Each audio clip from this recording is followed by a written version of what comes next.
The traditional office job may have to undergo a facelift. A survey has found that work flexibility in terms of hours and location is a critical deciding factor for job seekers in Singapore. Firms that aren't going green or improving their diversity and inclusivity may also find it difficult to attract millennials and Gen Zers. Now, almost 760 respondents aged between 18 and 67 took part in the Randstad survey. Now, it found that 2 in 5 would not accept a job that is too inflexible. Nearly half, 49%, would leave if they are required to be in the office more often. Some 95% place work-life balance at a higher priority than pay in terms of importance of current and future jobs. Social awareness also on the rise, with more than 1 in 3 saying they will not join a firm if it is not taking steps to go green. 2 in 5 also won't accept a job if the company does not promote diversity and inclusivity. So when you think about their definition of what it is, it becomes less quantity-oriented and more quality-oriented. They are seeking growth and development rather than career progression. So organizations have to equip their middle managers to actually do a better job of understanding what that flexibility looks like and offering that support to their teams, because it cannot be a one-size-fits-all approach that you take from the top of the organization.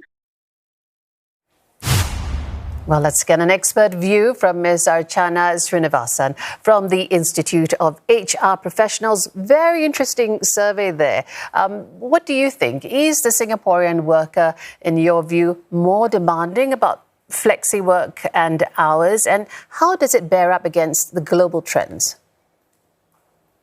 Yeah, sure. Thank you for having me join today. Well, I would rephrase that slightly differently. Instead of saying that, Singaporean workers are more demanding, I would say that there are a few things that are positively at play here. I think if I have to highlight the top 2 reasons in my view, I think the first thing is the pandemic, of course, changed the way flexible work arrangements were offered. So I think a lot of companies in Singapore are continuing to keep those best practices. And it's not just Singapore. You do see some other countries like Australia, for example, who have retained some of those best practices. I think the second part, which is largely at play, I would say, is the trust factor, because it takes a lot of trust when it comes to flexibility. And I do feel that in Singapore, there's a lot more, element of trust between managers or employers and employees. So I think this puts people in Singapore or the Singaporean workforce at a very good place to be able to sort of demand or expect flexible work options. It's very interesting. Let's talk a bit more about the longer hours of work. There was a time when it used to mean, hey, I'm more committed to work. I stay in the office longer. But the survey shows that things have actually turned on their heads, with half the workforce willing to say no to longer hours at work. What do you think's at play here? What's changed? Yeah, I think the simple answer is times have changed. Like, for example, many years ago, the standard way of measuring productivity was based on the time that people clock in the office, right? So you monitor the start time and the end time.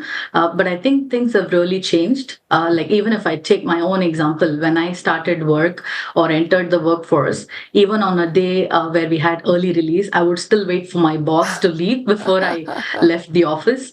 Whereas I think now, with so many tools and flexible work options, and also the way productivity is measured, I think it's no longer about hours spent in the office, but it's really output based, or how the workers can meet their deadlines within the stipulated time. So I think the way companies are measuring productivity has also changed. So I think the natural question from workers is, then why should I be just sitting in the office? If I can work efficiently, irrespective of where I'm based or irrespective of the hour at which I'm working, end of the day, what matters is the output. So I would say that's what's changed perspectives. Yeah, and it also changes from generation to generation. The Gen Zers versus the millennials, the Gen Zers, the Zoomers, they're thinking, as long as I can deliver, it really doesn't matter the hours. Is that what you're saying?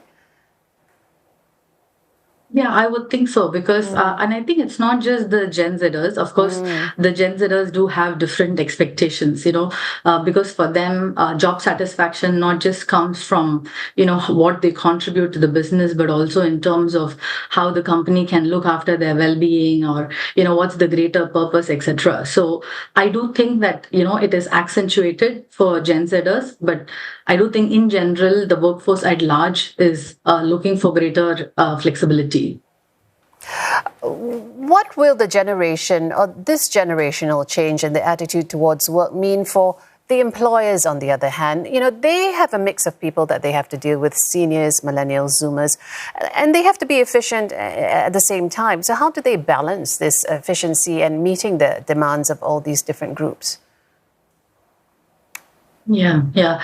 I think having multiple generations at work is kind of the new normal for many companies, because you do find people not just in the 20s and 30s, but all the way up to 60s, right? So I think for companies, what happens then is, from a sort of productivity and success perspective, we have to take care of each category of the workforce, right? And we just discussed that, people have very different expectations. What they look forward to is very different. So, for example, if I'm a Gen Z, which means I'm probably 27 or less than 27 years of age, then, I've spent most of my work life post-pandemic. Whereas if I'm someone who is from an older generation and I started work, let's say, during the Great Recession, then what I would expect is more job stability or job security. So I think companies have to recognize that people from different generations will have different expectations, and they will also approach work differently. So I would say that the challenges are twofold. So one is ensuring that at an individual level, people across the different generations are taken care of and they feel comfortable at work.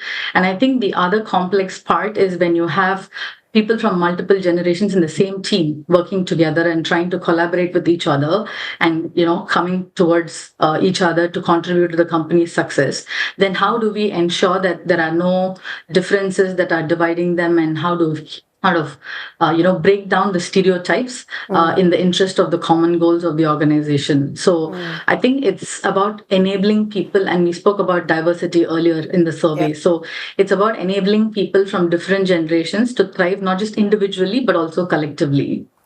Yes, I really appreciate you coming in, shedding some light on some of these top-line statistics very much, Ms. Archana Srinivasan from the Institute of HR Professionals.